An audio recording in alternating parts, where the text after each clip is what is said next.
இந்த அணை கட்ட வேண்டும் என்ற இடத்திலிருந்து 58 கிலோமீட்டர் தூரத்தில் புதுப்பாடி அணையும் 8 கிலோமீட்டர் தூரத்தில் பழையசீபுரம் அணையும் இருக்கிறது.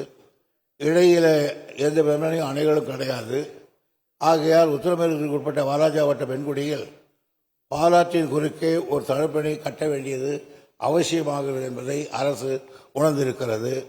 சுமார் 70 கோடி ரூபாய் மதிப்பீட்டில் 560 மீட்டர் நீளமும் 660 மீட்டர் நீளமும் 1.5 மீட்டர் உயரமும் கொண்ட தடுப்பணை அமைக்க திட்டமிடப்பட்டுள்ளது.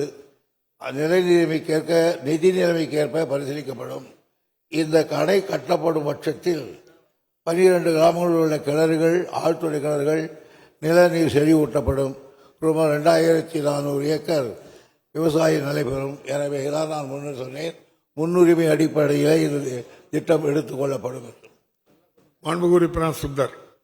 மாண்புமிகு அமைச்சர் அவர்களுக்கு அந்த தொகுதி மக்களின் சார்பாகவும் என் சார்பாகவும் நன்றியை தெரிவித்துக் கொள்கிறேன்.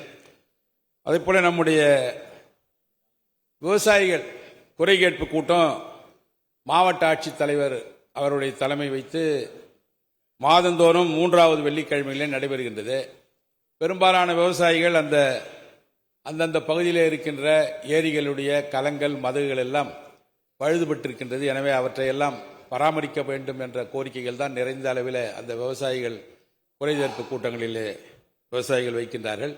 எனவே அதை நமக்கு காஞ்சிபுரம், செங்கல்பட்டில் 1000க்கும் மேற்பட்ட பொது நீர்வளத்துறையை சார்ந்த ஏரிகள் இருக்கின்றது.